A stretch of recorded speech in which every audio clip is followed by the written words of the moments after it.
gerek bor iru isbilik koyşunu sen laf sen kakını hormat koyşunu senin kimliğine baka kederler hormatlarlar yadı iyidet ederler bil kakın ağırsı sen amağırıyındır ağırlıp bakmagan kaka yerdeki tanrıyındır ömründen kakını hoşsu dimani kakadın horlanı bolma dimani erkek yanım bolsun dinin atmana borsudun sen oğu kulak atmağı yadıklımın ağımın onun kovlusun atana ağtığı kakın kovlusun kakın her tanrıdı nurcan kanun hükümdür sağa çıklar sağa kaka hükümdür diye şahit hükmün hormatına Küçülükten adına kuvanın Ululansam avrayına dayanın Küçülükten adına kuvanın Ululansam avrayına dayanın Kakımdan sen adına doğa kılsam Kakımdan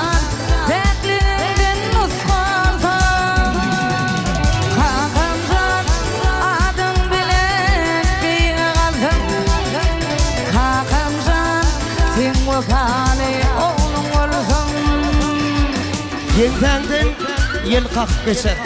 kakın basın fipamada yürep baryan yolun ösür kakın basın kıvlan basın fipamada durmuş saylar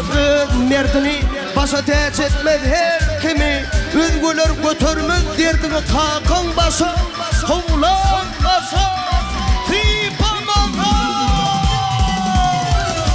İlingine idirdin hem giydirdin Gamdanamda bigindirdin güldürdin İlingine idirdin hem giydirdin Gamlı vardın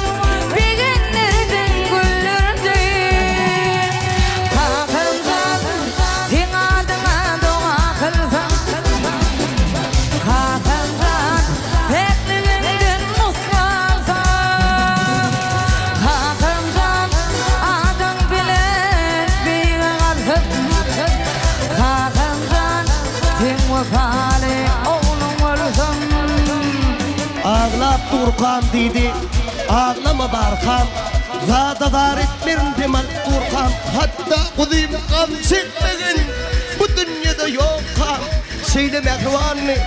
kakam zalım sözleri Atam dayıkan filin soğud etmağa Atak etin devam ederim yal zan atam Senin eken nahalların yanına Minne bir zol akıl ekerim yal Kabulam kakam mehrivanım köyünü kılsın soğud etmağa Meydanına at minip saparım yal Vatanın üstüne Türkmenin üstüne sürüntü düşman Döş verir